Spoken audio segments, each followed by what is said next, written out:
We're going to be clearing some rooms in this episode of Airsoftology Reviews.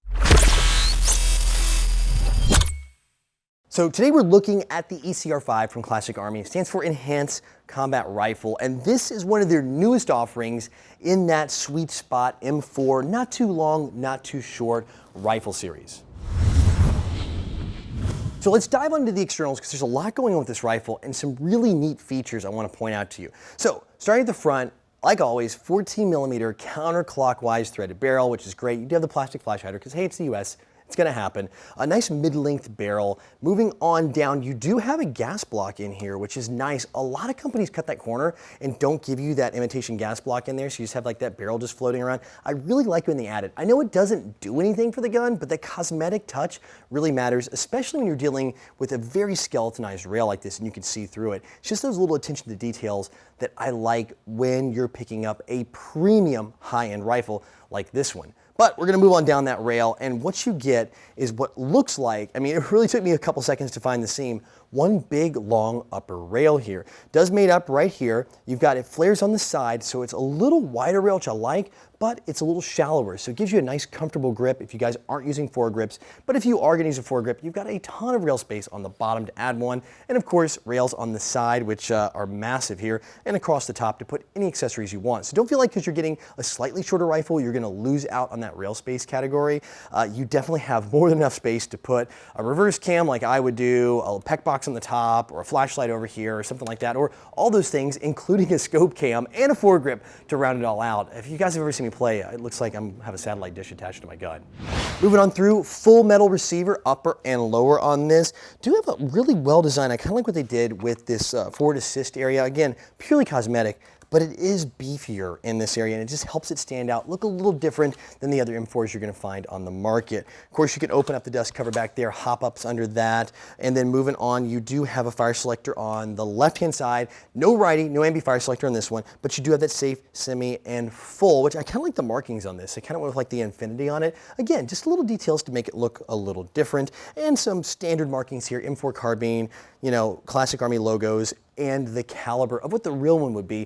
No trademarks, which is actually a good thing because trademarks do cost you money. So when you add a trademark to a gun and you're looking for just a specific look, it can really run the price of a gun up. So this one doesn't have it, so it does pass that savings along to you.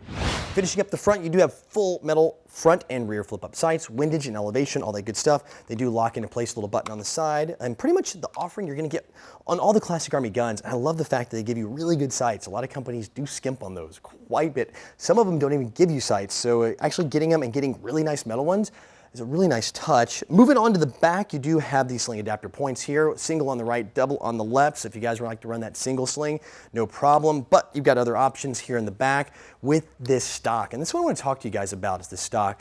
This is an iconic stock, but the previous version had a massive flaw, I guess, or I would even go as far as say massive problem. While it looked really cool, and I had one of the previous versions, not from Classic Army, but just a stock like this one, you couldn't get batteries down these side tubes. It's a crane style stock, right? So it's got like the two tubes in the side. So if you run like a 2-piece battery, like a 9.6, or you're running a 3-piece LiPo, you couldn't get it down there. You were stuck with still jamming it down the buffer tube because these side chambers were so small. Well, in this release, they've moved into a larger tubes here on the side. And let me tell you, you can fit 9.6s, the double type all the way down. You've got a 3-piece LiPo. You run those buffer tube style LiPos from pretty much any company out there. They'll fit down one side. Heck, you can put one on each side, have a backup ready to go inside of the stock. And this little button here, they're using like that swivel sling attachment connection to get the rubber butt pad off this polymer stock. So when you press this button in, it opens up. It's actually a pretty premium way to do it versus having tabs that if you guys have ever owned a stock, if you guys have M4s and you're watching this right now, you know exactly what I'm talking about. You squeeze those tabs, you do it a little too hard one too many times, you break one off, and you now can't get that stock pad back on. Having this little push button, this metal where you can grab it, push it in, and pull it off, like I said, it's like one of those swivel sling attachment points there. It's a fantastic touch. You're not gonna break this, unlike other stocks out there if you get a little too heavy-handed. Finishing up the stock, and there's a lot going on. I know you guys are like, guys, still talking about the stock. You do get a little compartment here on the side, which is kind of neat. You can put a little whatever you want. I prefer Skittles in here, that's just my thing. But you can store extra BBs, you can put some batteries in here, some smaller ones. They'll all fit in there. Or if you need like a little small, couple little Allen keys for something, you can do that. And you do have a swivel sling attachment point here in the back. If you wanna run a sling, you'll just need to pick one up for the front to round it out. And of course, under the hood, you're getting all the stuff you get with a Classic Army Pro Line gun. Here comes the laundry list of features, starting off with the MOSFET wired to Deans. That's right, you do get a MOSFET wired to Deans. This is their newer style MOSFET. So if you got their first gen, it was a little longer, took up a little more space in that buffer tube. This is shorter by about 33%. So they're able to enhance the MOSFET and shrink the MOSFET down. So reliability and performance goes up, size goes down, which is great. Now you can fit more stuff in the buffer tube. But again, remember, you've got those two side tubes, so you can fit batteries here for days. Moving on, you do have a quick change spring system in this. So if you do want to dial it up or dial it down from the chrono readings we'll be talking about in a second, you can do that pretty darn easily without having to crack the mech box open. And speaking of the mech box, under the hood, you do have wire cut gears in here. They're the 22-to-1 ratio. So we're talking about higher torque than you normally get from a regular gear set. So this thing's gonna be able to turn bigger springs if you wanna do a bigger build. And turning those gears are 9mm bearing bushings under there. So you kind of have all the stuff under the hood to keep you going for a pretty robust build. And for you guys who do tweak and upgrade, you can do that no problem. Moving on down the front, you do have that dial type hop-up that I showed you a little bit earlier I want to talk about. I like that. It's my favorite kind. It clicks as it moves. It's easy. It stays into place. The old wheel is dead. I can't believe people are still using that one. I'm really glad the companies go with this version. And it's metal, not plastic. The whole hop-up chamber itself is metal. And running down the front, 603mm Type bore barrel. So you do have that kind of that sweet spot in there between the 604s and 5s you've seen in the past. And then going too tight where you could have some challenges with BBs with the 601.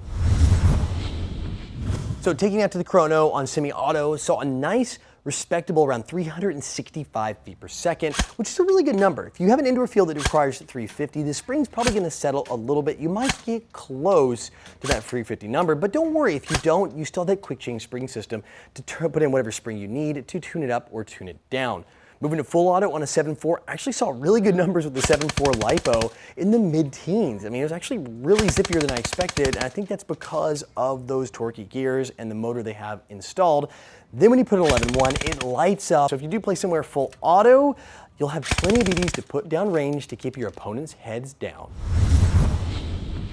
So guys, if you're looking for a really good looking gun that has kind of all those premium features that almost looks like it should be like coming from like a premium licensed option, but you don't have to pay for that extra licensing, definitely check out the Classic Army option I have here. Now, I do want to show you one thing before we round out. I forgot to show you in externals.